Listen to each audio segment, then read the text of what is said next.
the eyes, lupine eyes, eyes that were able to bore into the center of your soul. Rasputin was able to do something which physically altered people. We see again and again that he exercised this curious influence over the royal family, or rather over the Tsarina. He felt that he was being taken over by a higher force. The devil was something he was wrestling with inside his own mind, but found that it was overwhelming, that it was just too much.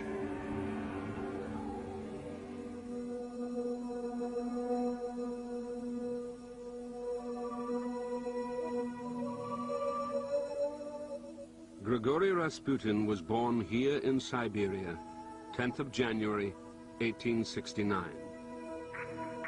Its 4.5 million square miles make it one of the largest and most remote pieces of land in the world. For generations, Russians had been using it as a dumping ground for all kinds of religious exiles and prisoners. It was home to holy men, healers, and secret religious sects.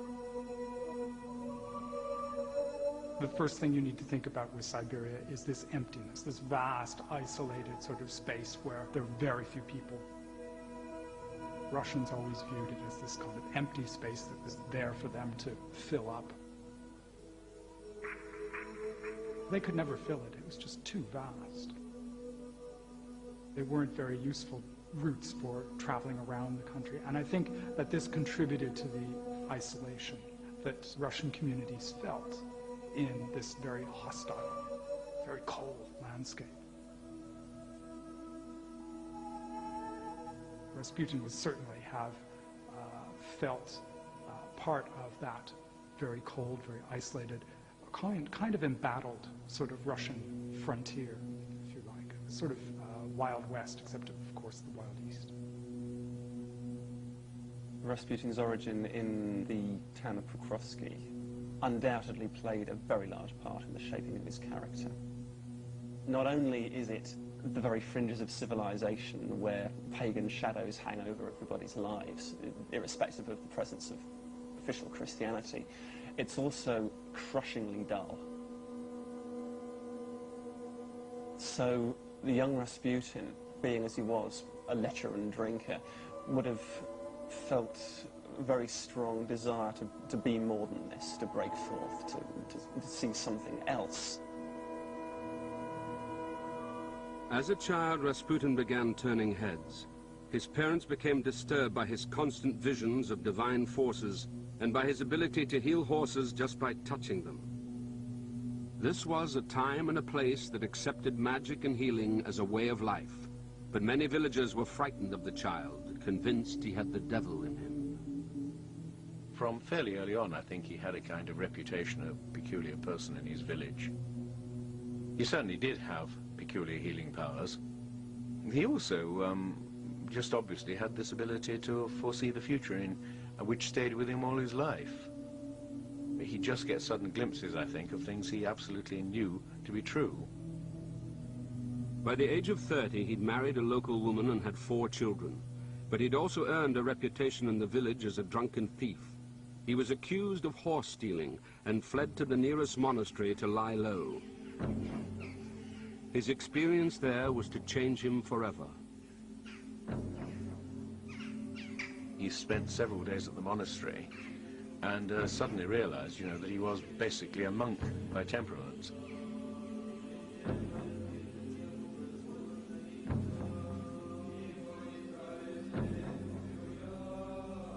In the monastery, his first contact with that ritualized form of religion, it must have been the opening of a door into a new world for him.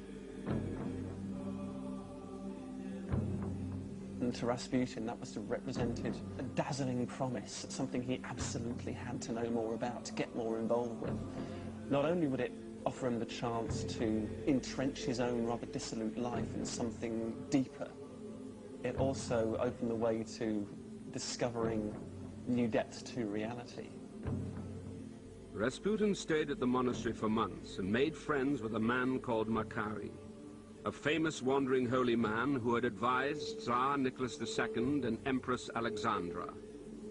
For centuries, Russian rulers had believed that holy fools had access to God and could give divine advice to the Tsar. Rasputin decided immediately to follow in Makari's footsteps. He does up and leave his wife and go wandering as a starets, a wanderer. He sees the opportunity to go and explore religion, to explore spirituality as his way of coping with that isolation.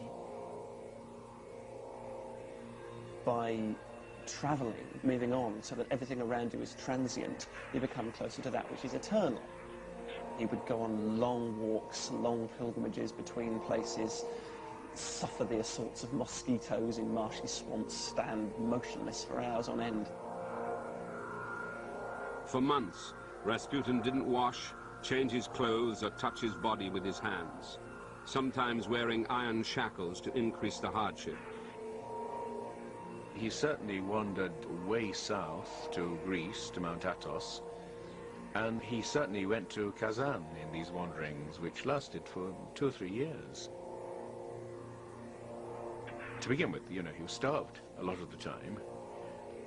Secondly, the sheer physical hardship of walking around a place as big as Russia, where you couldn't thumb a lift, must also have been tremendous. But the result of all this was that by the time he went back home, everyone in the village felt that there'd been a basic change in him.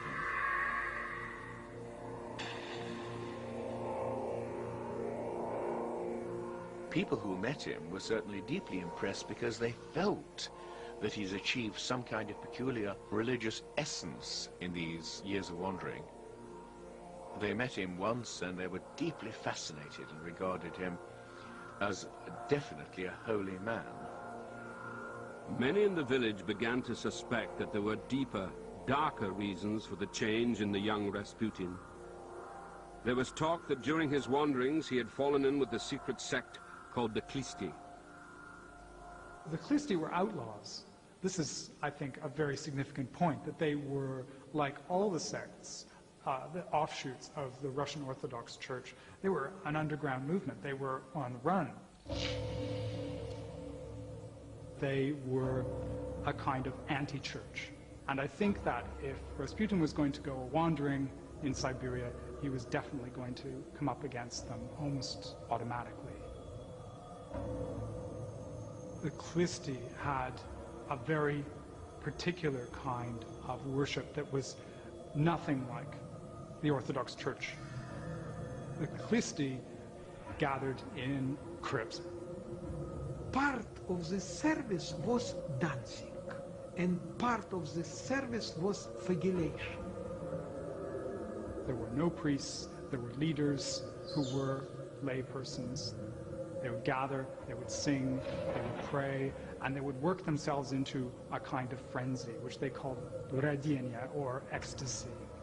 And in the process of doing that, they would begin to dance and whirl about and become almost drunk on spinning. They actually called it spiritual beer, this dancing, this whirling. They were not intoxicated on physical substance, but on the very Holy Spirit itself. They would prophesy, they would become possessed by this divine force, speak in tongues, that sort of strange ululation. They began strange feeling, like after narcotic. And more dancing, more feeling, dancing, non-stop dancing, and they felt that they changed.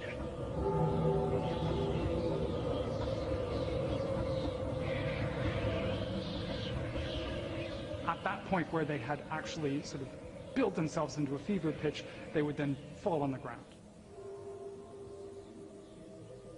Then what began was a kind of congregational orgy, where everybody just engaged in copulation with whoever was next to them. And there was sex going on all over the place. Many sects of Klist used this dancing and non-stop sex relations after. And it was very powerful sect and very popular sect. These religious orgies were an essential part of the Klisti doctrine. They believed that by deliberately committing a carnal sin, they could repent more fervently and so get closer to God. They called it sinning to drive out sin, and it was an idea and a practice that Rasputin immediately seized hold of. For Rasputin, the idea of transcendence, the idea of all this energy flowing through the ark was really seductive. These people were actually able to achieve peculiar mystical and religious states by going to these extremes. I think that's what Rasputin had discovered. Extreme religious states that he was able to get into occasionally by going through what he felt to be sinful. Rasputin returned to Pokrovskaya and built a chapel in a pit beneath his house. He claimed to be a higher being, urged people to merge with him, and there were rumors that as part of a religious service, he would have sex with his congregation. He simply couldn't rest content with the levels that he'd come to. He had to be the source of the divine power. He'd seen visions all his life, but suddenly they became more intense. He appears to have seen a vision of the Virgin Mary, and she apparently told him to go to St. Petersburg, where he would help the imperial family. While on his travels, he had impressed a number of aristocrats and clerics, and word had spread 1,600 miles to St. Petersburg of a strange, wandering holy man with powers of clairvoyance and healing. The city was the ultimate seat of power and home to Tsar Nicholas II and the Empress Alexandra, two of the most powerful rulers in the world. Rasputin believed it was his destiny to be a holy fool, like Makary, an advisor to the Tsar and Tsarina. At the age of 34, he began the long journey west.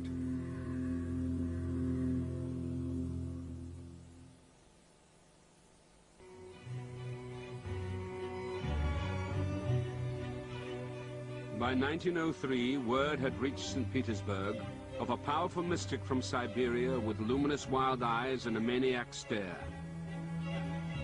This was the home of Tsar Nicholas II and his wife, the Empress Alexandra. The stage was set for Rasputin's arrival. St. Petersburg was definitely a very peculiar city at the beginning of the 20th century.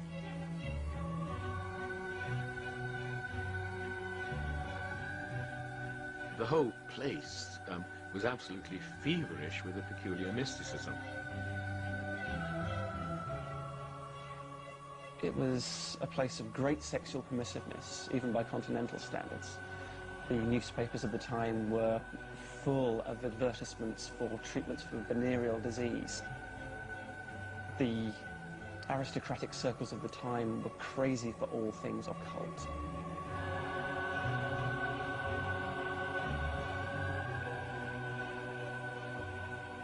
This was a time of seances, Ouija boards, all sorts of theosophic and occult thought. So when news began to circulate that there was a mystical type with healing powers, the doors were open to Grand Dukes and Duchesses and to acquaintances of the Tsar himself. While traveling through Russia, Rasputin had secured a letter of introduction to the Tsar's father confessor. He became convinced that Rasputin was a clairvoyant and immediately introduced him to a fanatical monk called Ilyador and a powerful bishop called Hermogen. Bishop Hermogen was one of the most widely loved and liked men in St. Petersburg, and he had a tremendous influence. Ilyador was shocked by Rasputin's filthy appearance and pungent smell, but Hermogen saw this as evidence of his natural wisdom. His direct manner and ability to heal made Hermogen embrace him as a true holy man, referring to him simply as the saint. Aristocratic salons soon became both electrified and terrified by his presence, with everyone talking of the blazing gaze of his magnetic, light-colored eyes. He turns up in the salons, in the palaces in St. Petersburg. I think his immediate attraction is that he's a curiosity. He's this rather bedraggled figure with a long beard that had remnants of food in it. People said he smelt like a goat. He didn't seem to have any respect for authority, so he would pick his nose and he would tell women that they were too ostentatious in their wealth. And yet, at the same time, he had hypnotic eyes. People said that he could dilate his eyes at will. All sorts of society ladies found a magnetic charm, even perhaps a sexual attraction, simply in his physical appearance. He was an individual of tremendous high dominance. Now, Rasputin was undoubtedly a king rat. King rats are the sort of person that women adore simply because they feel, you know, one glance from his eyes, one order snapped by him, and I shall turn to jelly. While Rasputin entertained aristocrats, Tsar Nicholas and the Empress were holding regular seances with two Montenegrin princesses. Known as the Crows, they were fascinated by the occult and constantly supplied the royal couple with mystics they had met on their travels. Alexandra was a very, very superstitious woman, and she had been through the mill with various kinds of mystics and holy men and so on before Rasputin came on the scene. The big search for her was, of course, she wanted a son. She wanted to provide Russia with an heir. What you have to take into account, first of all, is that Alexandra herself was a silly bitch. It's a great pity that she married somebody who was almost as stupid as she was. And he just was not suitable to be a Tsar at all. An intensely shy person. They just should not have been in charge of a great empire. Disastrous. When Alexandra finally gave birth to her son Alexei, she was convinced it was the result of divine intervention brought about by the help of a mystic charlatan called Dr. Philippe. Before his death, Philippe had promised her that someone was coming who would take his place. She adored anyone that she felt, you know, was some kind of holy man or healer. She just went absolutely overboard. And this is what happened in the case of Rasputin. On November the 1st, 1905, the Crows finally introduced Rasputin to the royal couple at a private dinner. That night, the Tsar noted in his diary, "We have made the acquaintance of a man of God named Grigori." They needed simple peasant types, who they thought were more holy than cosmopolitan St. Petersburg people, to buttress their regime. So they were automatically on the lookout for wanderers who had the touch of God, who might sanctify their power. And of course, once the Tsarevich had been shown to be hemophiliac, they supposed that a holy man could cure him. After years of waiting for a son and heir, the Tsarevich Alexei's fatal condition was a personal tragedy for the royal couple and threatened the stability of the entire Russian dynasty. The illness was kept a state secret, but on a later visit to the palace, Rasputin boldly asked to see their son. What happened next was to secure Rasputin's position as one of the most important figures in Russian history. It was really quite a remarkable occasion. He asked if he could pray over their son, and at the same time he seemed to know what was wrong with him.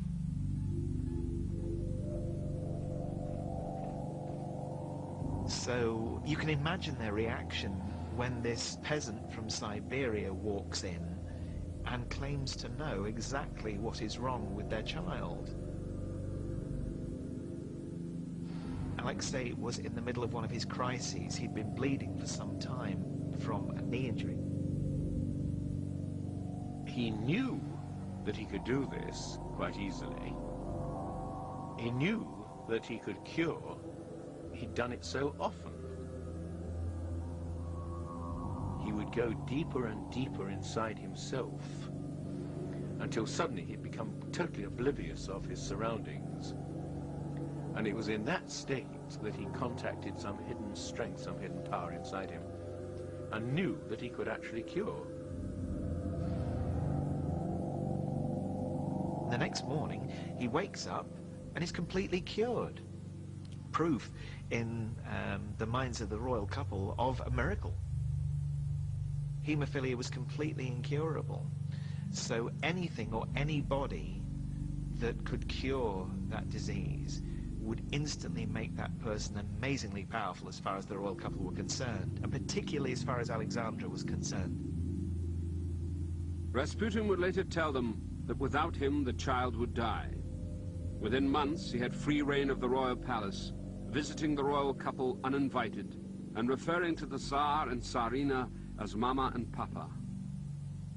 We know from his own braggings that he had unlimited access to the daughters, and he meant access to be understood ambiguously.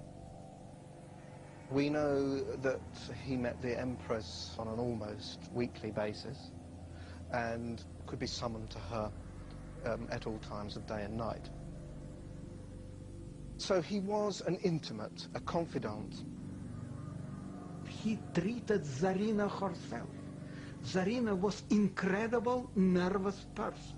And Rasputin was the only man who was able to take off her headaches, who gave her opportunity to relax.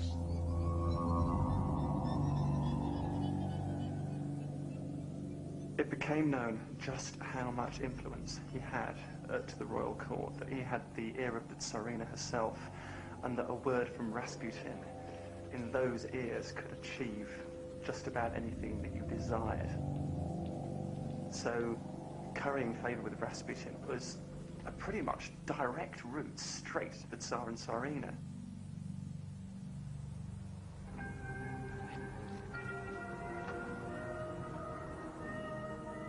Rasputin moved into this apartment in Gorokovaya Street. People were soon queuing up to be near the strange holy peasant who was intimate with the Tsar and the Empress. This is his power base, really. He didn't just live here. And this is where he entertained numerous visitors. This is where the little ladies would come, his prostitutes, his female devotees from all levels of the social spectrum.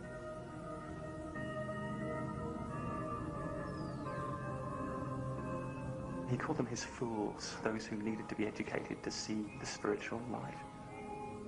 It was here that Rasputin began developing his own religious doctrine, based on ideas and practices he had learned from the Khlisti in Siberia. He encouraged his fools to sin with him, so that their forgiveness afterwards would bring them closer to God. And there was no shortage of eager volunteers.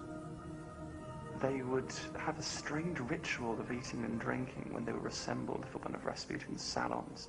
They would all sit around with Rasputin in the center by the table with all the offerings upon it. It was not party in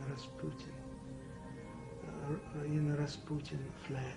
It was religious service. They sit in the chair and he was sitting center. And time to time he began to speak something and they immediately tried to write it. They tried to catch his words. They became sect. They did not understood it. They became typical sect. There would be seductions that these women would have passed through his special back room where the first of the sexual advances would take place. I went to see Rasputin.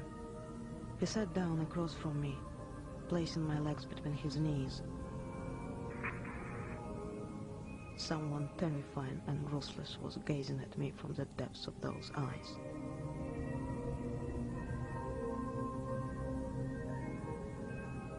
Without sin there is no life, because there is no repentance. And if there is no repentance, there is no joy. You want me to show you what sin is?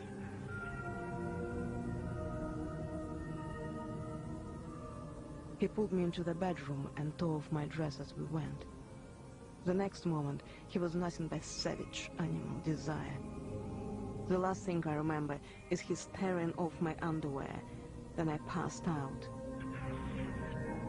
I woke up and found myself lying on the ground, torn and defiled. One disciple, Olga Lokhtina, became convinced that Rasputin was Christ and that she was the Holy Virgin. Abandoning her children and wealthy husband, she descended into madness and was seen holding Rasputin's penis while screaming, "You are Christ and I am your you." He said she was a skunk who demanded sin. It was not sex, it was way to God. He took everything which was terrible in their souls. They became absolutely clean. They became like children. They like themselves in that moment because they were on the heaven. For them it was absolutely normal. It was non-stop connection between sex, religion, miracles, and so on.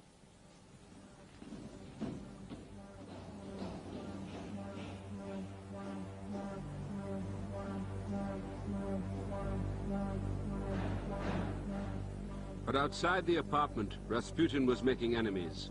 Senior politicians heard rumors that the new friend of the Empress was not to be trusted. Secret police were put on his tail, and their reports only fueled more rumors that the Empress Alexandra was confiding in a dark force. December the 1st. From the monastery, Rasputin went to Goncharna and took a prostitute to a hotel. 3rd December. He visited the offices of 2 religious newspapers, after which he took a prostitute. December. After visiting Mrs. Golovin and her daughter, he took a prostitute. That evening he went to the royal palace. The Dark One walked around the streets accosting women with vile suggestions. After visiting 2 prostitutes, he went to see the Golovins. The Dark One left there around 2 o'clock and again hired a prostitute and went to the bathhouse with her. And it was in the privacy of the St. Petersburg bathhouses that Rasputin's new religious doctrine really took shape. Day and night. Increasingly, he was seen entering bathhouses with both aristocrats and prostitutes. For Russian peasants, bathhouses were places of magic and superstition. Most Siberians were born in one, and they were places to conjure spirits, both good and evil.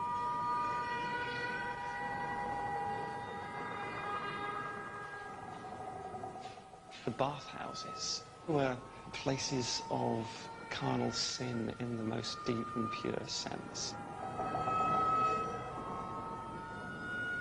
These are wet, moist wombs, and here people come into contact with the spirituality of the flesh, the worship, the adoration of that which is carnal.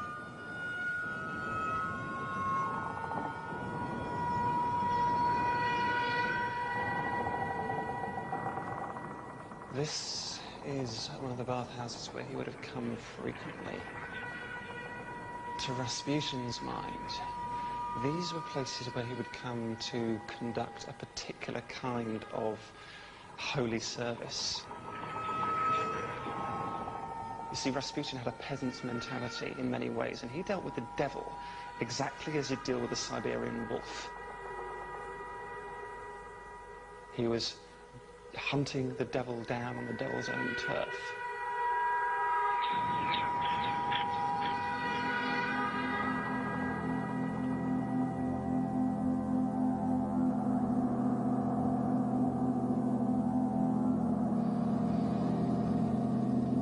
Rasputin seems to have taken the devil into himself, waged that whole spiritual battle on the turf of his own body. He was calling the devil forth, taking the devil into his own flesh. He performed this ritual where he was trying to exorcise the demon of lechery. And in fact, beating the woman that he brought into the bathhouse with him, roaring at her, going on about the demon of lechery and how he was going to beat it out of her.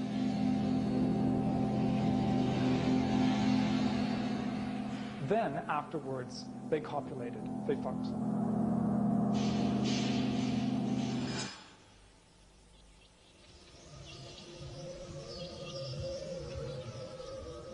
He was convinced in himself that he was strong enough to carry out these unorthodox forms of worship. He was strong enough to take the Holy Spirit within him into the places where the devil, as he would have seen it, dwelled.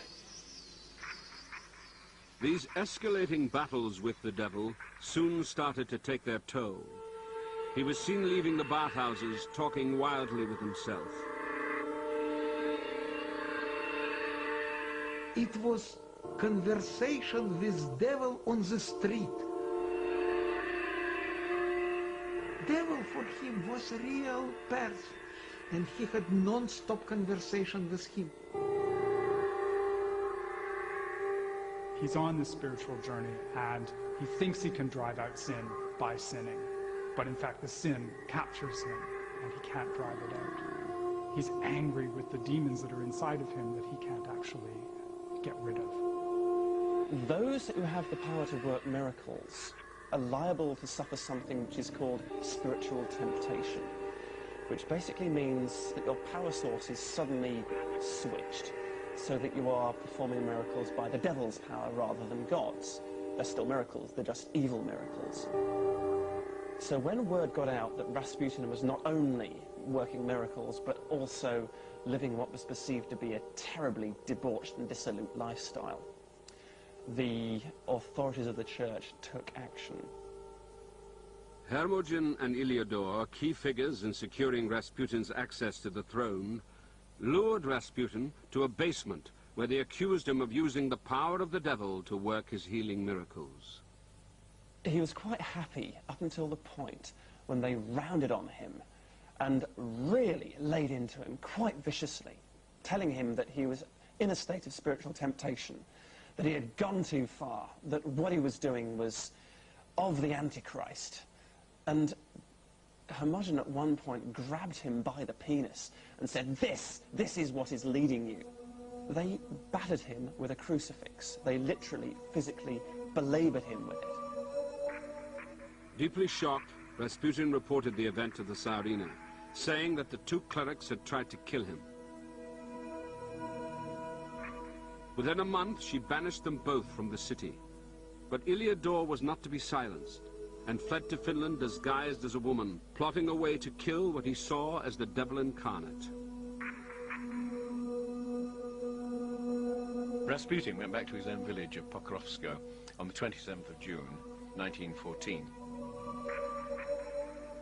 The following day, at about 2:15 in the afternoon, the postman brought him a telegram. Rasputin wandered out to the post office to send a return telegram. At this time, a most peculiar-looking woman came up to him, and Rasputin handed her some alms, and then suddenly she lunged at him with a knife and managed to get the knife more or less into his stomach. Zhenya Gusyeva, a deformed ex-prostitute with no nose, had been sent by Iliador to kill Rasputin. Despite pulling his intestines out of his body, she failed to kill him.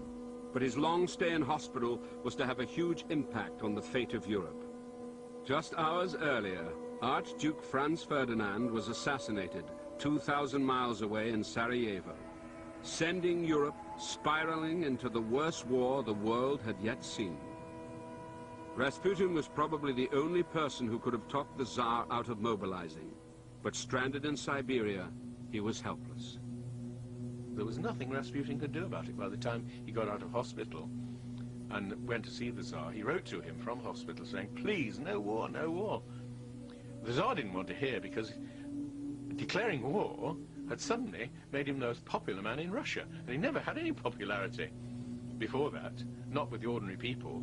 Now, seeing these great cheering crowds wherever he went, he didn't want to hear what Rasputin had to tell him, but Rasputin proved to be perfectly right. The war, in fact, was the end of Russia.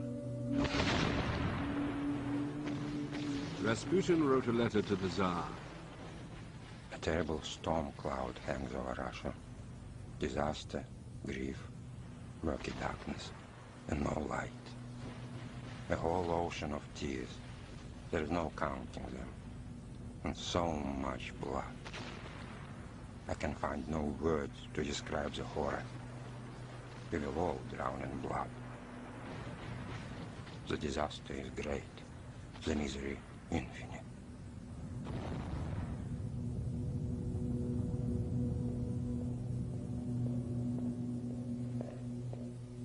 Rasputin returned to St. Petersburg more powerful than he'd ever been.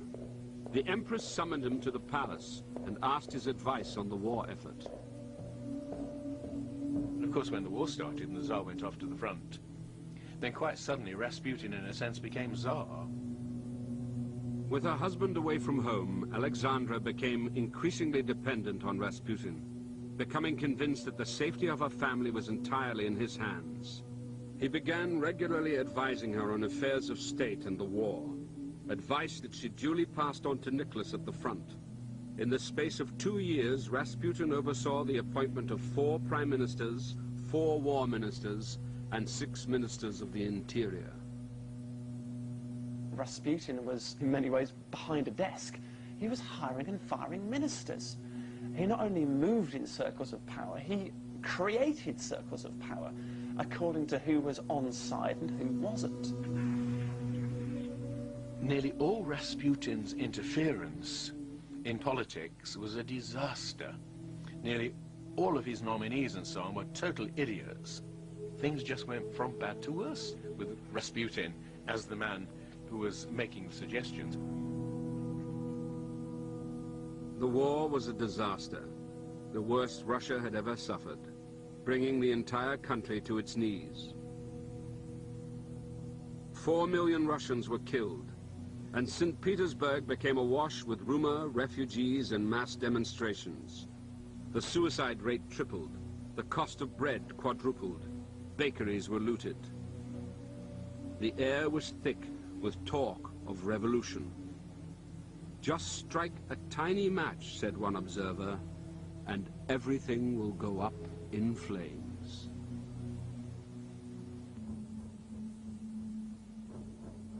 By 1914, St. Petersburg was the capital of a nation at war. The poet Gippius called it a lunatic asylum, with the inmates of the city unable to tell the difference between what's real and what's false. But no one felt the madness more than Rasputin, whose personal battles with the devil were proving too much. His health began to break down, and that when his health began to break down, he ceased to have this healing ability that he'd had. He tried to heal some woman who'd come along to him with awful arthritis, and I sat there praying and praying and praying, and somehow nothing happened. He couldn't get down to that deep level inside himself where the power came from. And it was then that I think he began to feel that he, like everybody else, was due for extinction. Do you know that soon I shall die in terrible pain? God has sent me to be sacrificed, to save our dear sovereign and holy Russia. Despite my terrible sins, I am a Christ in miniature. He wrote to the Empress prophesying his own murder. I wish to make known that if your relations bring about my death, then none of your family will remain alive for more than 2 years. They will all be killed by the Russian people. Tell your relatives that I have already paid for them with my blood. I shall be killed. I am no longer among the living. Pray and be strong. I think he was a deeply troubled spirit, as it were, that he really was wrestling with forces that he didn't feel that he could control. Rasputin visited his friend Filipov, sobbing after a drunken night with St. Petersburg gypsies. He'd squandered 2,000 rubles and had to visit the Empress that same day. Rasputin wept, declaring that he was no longer holy, but was a devil, a demon.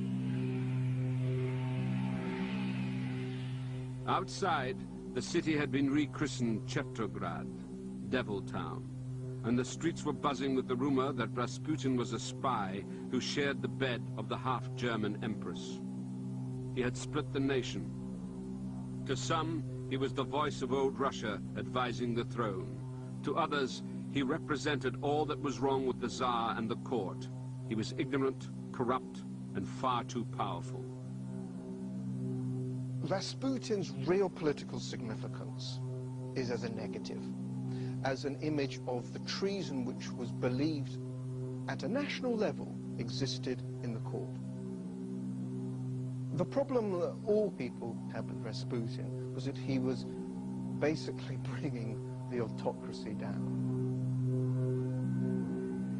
They thought that they could still salvage the divine principle of autocracy, of Russian nationalism, which went with it, so long as they could get rid of this malevolent influence. Finally, a fanatical politician called Pryshkevich made a sensational speech in the state parliament, naming Rasputin as a dark force. A rascal, a Christ, a dirty, illiterate peasant is playing with our churchmen. What abyss are they taking us into? I want to sacrifice myself and kill this vile creature. Evil comes from those dark forces, from the influences headed by Rasputin, the evil genius of Russia. The next day, he received a telephone call from a young aristocratic bisexual called Felix Yusupov. Felix Yusupov was one of the richest men in Russia, probably the richest, and immensely good-looking. He was a dandy and a well-known homosexual who had, it seems, had homosexual relations with Rasputin. Convinced that Rasputin had become the satanic power behind the throne, Yusupov and Pryshkevich approached the Tsar's cousin, Pavlovich. Together, the three men hatched a plot to salvage the royal dynasty. Yusupov's account of how he killed the mad monk of Siberia has become the ultimate Rasputin legend. On the day of Rasputin's death, Yusupov had asked him to go around there at an odd time, midnight, to meet his wife Irina, who was known as one of the most beautiful women in St. Petersburg. They waited until the secret police had stopped hanging around Rasputin's apartment, and then they went to pick Rasputin up in a car, and they took him back to the Yusupov palace.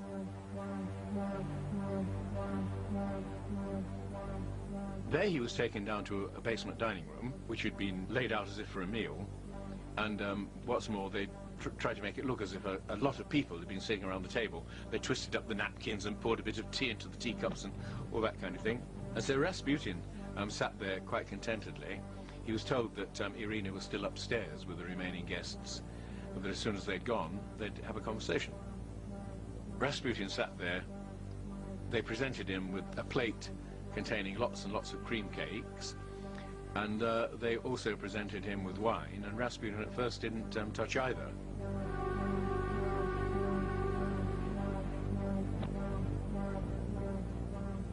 Then, finally, Rasputin got a bit bored with all this and proceeded to eat the cakes and to swig down the wine.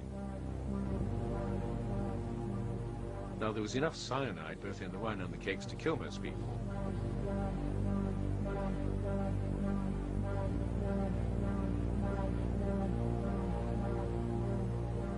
2 hours and a half.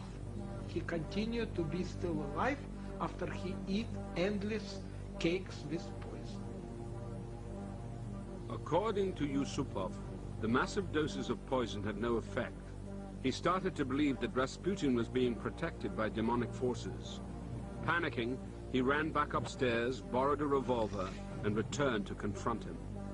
You would expect Rasputin to do something violent then, or at least to plead for his life. He did neither, apparently just stood there, while Yusupov let off a shot at him, and Rasputin sank to the carpet. They were upstairs celebrating the death of Rasputin, but Felix couldn't shake the idea that something might be wrong. He opened the door and saw the body which was on the floor, but when he began to see, he saw how one of Rasputin's eyes a little bit began to open. He was still alive. Back from the dead, Rasputin tried to throttle Yusupov, who broke free, started screaming, and fled upstairs. The doctor who had supplied the cyanide fainted in terror. Then they went back downstairs, and to their horror, Rasputin wasn't there anymore. And then they found that he crawled up a flight of stairs out of the room and was crawling across the courtyard in the snow. Out in the courtyard, Yusupov fired twice at point-blank range, but Rasputin kept going, shouting back that he was going to tell the Empress. Then the Tsar's cousin, Pavlovich, fired 2 more shots, hitting him squarely in the back and then the head. Yusupov ran over in hysterics and began bludgeoning the body with a metal kosh. The shot, poisoned, bloody, but still not quite dead Rasputin is bundled up, stuffed into a car and driven many miles out in the ice and snow to a bridge on the outskirts of St. Petersburg. By 5 in the morning, the conspirators were stuffing Rasputin's body through a hole in the ice, hoping that the current would drag it out to sea. But 2 days later, a grotesque frozen corpse was pulled from the river.